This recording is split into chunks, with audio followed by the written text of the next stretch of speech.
नमस्कार, हमारे चैनल में आपका स्वागत है। मैं हूं रामचंद्र मौर्य।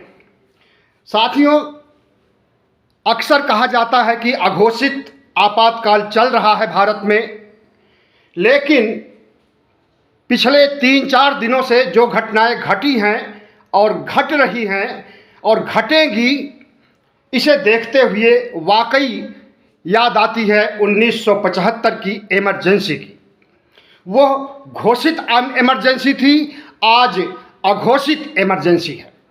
तो साथियों, आज हम चर्चा करेंगे कि राहुल गांधी जितने बड़े कद्दावर नेता बन के उभरे हैं भारत जोड़ो यात्रा के बाद, और जिस तरह से उन्होंने मोदी सरकार को संसद में घेरा, सड़क पर घेरा और तमाम जनसभाओं में घेरा, उसे देखते हुए नरेंद्र मोदी ने उनके साथ जो बदला लिया है और उनकी संसद सदस्यता को रद्द किया है और उन्हें जेल भेजने की तैयारी में जेल भेजने की तैयारी की जा रही है। तो क्या अघोषित आपातकाल में ये होना लाजमी था? बिल्कुल लाजमी था और लाजमी है। और अघोषित घोषित इमरजेंसी से कहीं ज़्यादा घातक और खतरनाक साबित होने वाली है।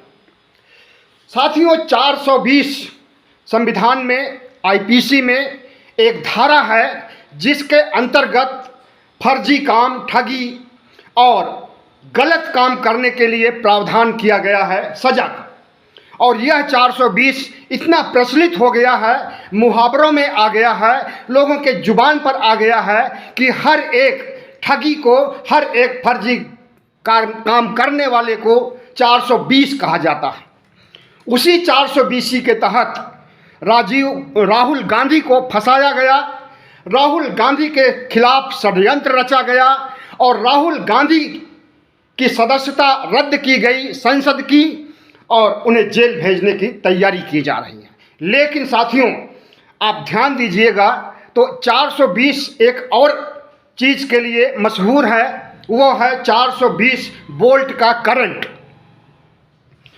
जिस तरह से 420 करके भारतीय जनता पार्टी, मोदी, शाह और आरएसएस राहुल गांधी को फंसाया है और राहुल गांधी के साथ षड्यंत्र किया है, धोखा किया है, राहुल गांधी का मुंह बंद करने की कोशिश किया है, उस कोशिश में वो कामयाब नहीं हो पाएंगे। उसका एक नमूना आज ही मिल गया कि एक प्रेस कॉन्फ्रेंस करके राहुल गांधी ने आरोप लगाया नरेंद्र मोदी पर कि नरेंद्र मोदी ही अडानी है और अडानी ही नरेंद्र मोदी है। और उन्होंने यह भी बताया कि 20,000 करोड़ रुपए अडानी के खाते में किसने भेजा?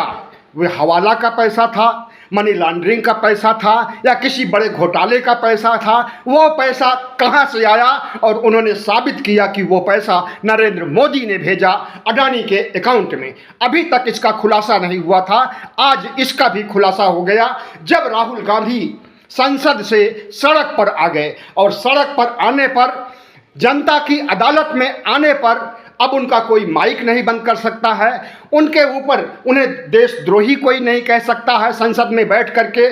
और मोदी हटाओ देश बचाओ के तहत दिल्ली में जिस तरह से कार्रवाई किया है नरेंद्र मोदी ने, उसे भी आपने देखा होगा कि एक तानाशाह कितना डर गया है और उसका सिंहासन हिलने लगा है सिर्फ कुछ पोस्टर के लगने से। दिल्ली की दीवारों पर 100 से अधिक एफआईआर दर्ज किए गए पोस्टर के लगने पर और दर्जनों लोगों को गिरफ्तार किया गया है पोस्टर लगने पर।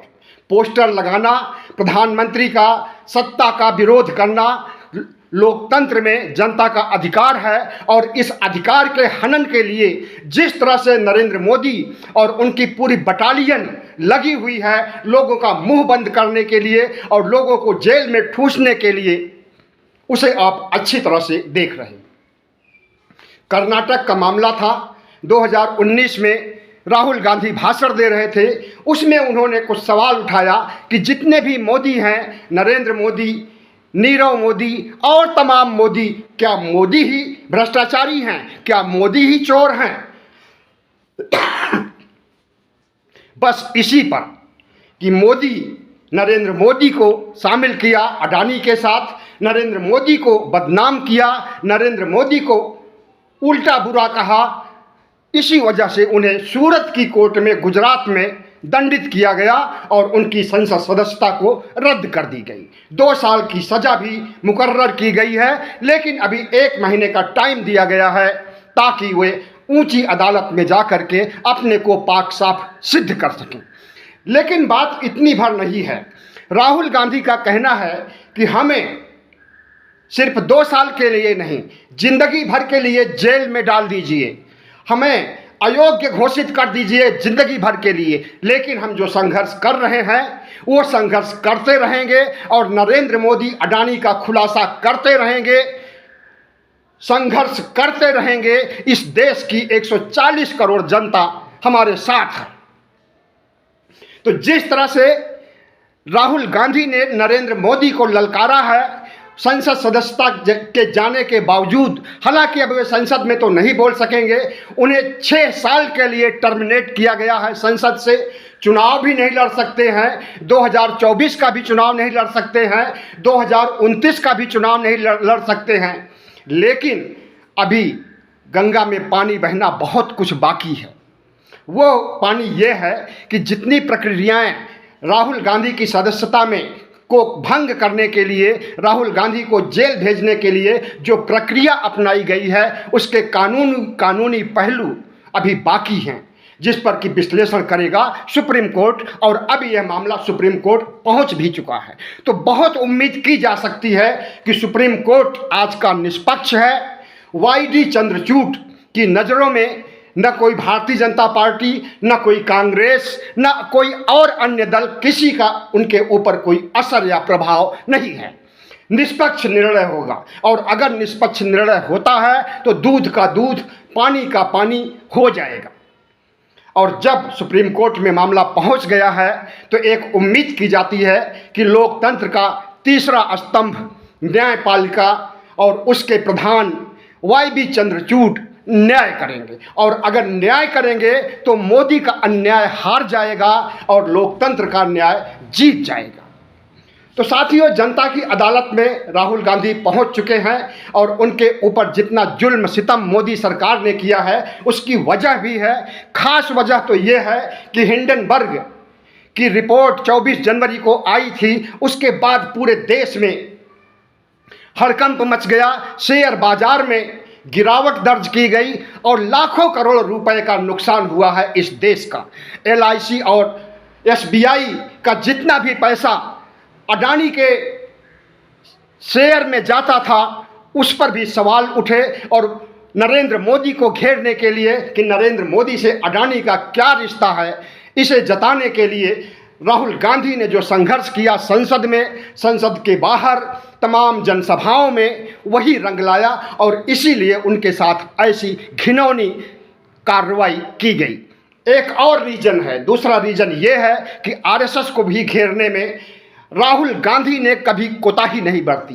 RSS का चाल चरित्र चेहरा, RSS का पाखंडवाद, RSS का ब्राह्मणवाद, RSS का नस्लवाद और RSS का अल्पसंख्यकों के खिलाफ मोर्चेबंदी और RSS का हर एक चाल चरित्र चेहरा उन्होंने बेनकाब किया। RSS नहीं बल्कि सावरकर तक को उन्होंने जिस तरह से घेरा है, और भारत जोड़ो आंदोलन के समय भी जिस तरह से उन्होंने सावरकर पर वार किया है, इससे भारतीय जनता पार्टी बुरी तरह से बौखलाई हुई थी। तो साथियों, राहुल गांधी जिंदगी भर के लिए अयोग्य नहीं ठहराए जा सकते और इनकी संसद की सदस्यता भी बरकरार हो जाएगी। फिर से ये संसद में आ जाएंगे, देर नहीं लगेगी, मामला सुप्रीम कोर्ट के हवाले हो चुका है। राहुल गांधी कहते हैं कि मैं जेल जाने से नहीं डरता, और डर को छोड़ो, ये कांग्रेस का चुनाव चिन्ह है और इसे अभय मुद्रा कहा जाता है। और ये अभय मुद्रा तथागत गौतम बुद्ध ने भी लोगों को संदेश देते समय अख्तियार किया था और इसी अभय मुद्रा से उन्होंने अपना संदेश भारत ही नहीं बल्कि दुनिया के देशों तक पहुंचाया था। आज वही अभय मुद्रा राहुल गांधी अपना रहे हैं और खुद तो निडर हो ही गए हैं, जनता को भी, कांग्रेसियों को भी, और इस देश के जितने भी गरीब, दबे कुचले, शोषित, अल्पसंख्यक, ओबीसी, एससी, एसटी हैं, सबको ये संदेश पहुंचा रहे हैं कि डरो नहीं, डर के आगे जीत है और जीत एक दिन होनी है। और राहुल गांधी के हौसले जिस तरह से बुलंद हुए हैं पिछले 2 दिनों में, और आज जिस तरह से उन्होंने प्रेस कॉन्फ्रेंस करके अपनी निडरता का परिचय दिया, अपने साहस का परिचय दिया, अपने कुवत का परिचय दिया है, वह आश्चर्यजनक है। तो साथियों, मोदी ने जिस तरह से राहुल गांधी को कटघरे में खड़ा किया और राहुल गांधी के साथ जैसा व्यवहार किया और जिस तरह से राहुल गांधी को घेरने का काम किया, मोदी के मामले पर, नीरव मोदी के मामले पर, नरेंद्र मोदी के मामले पर, उस मोदी समाज को ओबीसी बताया और ओबीसी से जोड़ दिया है भारतीय जनता पार्टी ने। भारतीय जनता पार्टी का कहना है कि अगर राहुल गांधी मोदी का नाम लेते हैं तो इसका मतलब है कि वे ओबीसी समाज के विरोधी हैं। आपको मालूम होना चाहिए कि जितने भी मोदी जातियां हैं सब ओबीसी में नहीं आती हैं। मोदी जाति जो तेली लोग मोदी लिखते हैं सिर्फ वही ओबीसी में है। तेली और तमोली जो कि तेल निकालने का काम करते थे सदियों से, आज वे सत्ता की कुर्सी पर पहुंच गए हैं और अपनी सत्ता को बरकरार रखने के लिए जिस तरह से असंवैधानिक काम कर रहे हैं, जिस तरह से संसद की मर्यादा को भंग कर रहे हैं और जिस तरह से संविधान का उल्लंघन कर रहे हैं, जिस तरह से लोकतंत्र को खत्म करने की साजिश रच रहे हैं और लोकतंत्र को खत्म कर रहे हैं, उसे आप अच्छी तरह से समझ सकते हैं। भारत जोड़ो यात्रा करीब 400 किलोमीटर तक चली और सफलतापूर्वक राहुल गांधी ने भारत जोड़ो यात्रा के तहत नफरत को मिटाने और मोहब्बत का पैगाम पहुंचाने के लिए कोशिशें किया और उनकी कोशिशें बहुत हद तक कामयाब भी हुई। और इसी कोशिश कामयाब होने की वजह से लगा कि राहुल गांधी का कद इतना बड़ा हो गया है कि नरेंद्र मोदी से भी ज़्यादा बड़ा कद राहुल गांधी का हो गया है, ऐसा नरेंद्र मोदी को महसूस हुआ। इसके बाद ही तमाम तरह की कार्रवाइयाँ शुरू हुई। विदेश से लौटने के बाद उन्हें माफ़ी मांगने के लिए पानी पी पी करके कोसा गया और जिस तरह से तमाम मंत्री उतर आए सड़क पर, संसद में जिस तरह का बयान दिया, लेकिन राहुल गांधी नहीं झुके माफ़ी मांगने के लिए और उन्होंने कहा कि हम सावरकर नहीं है जो दर्जन भर बार माफ़ी मांगेंगे अंग्रेज़ों से। हमने सही कहा है और उस सत्य को अहिंसा के द्वारा हम प्राप्त करना चाहते हैं, क्योंकि हम गांधी जी के उपदेश को मानते हैं, गांधी जी के सिद्धांत को मानते हैं।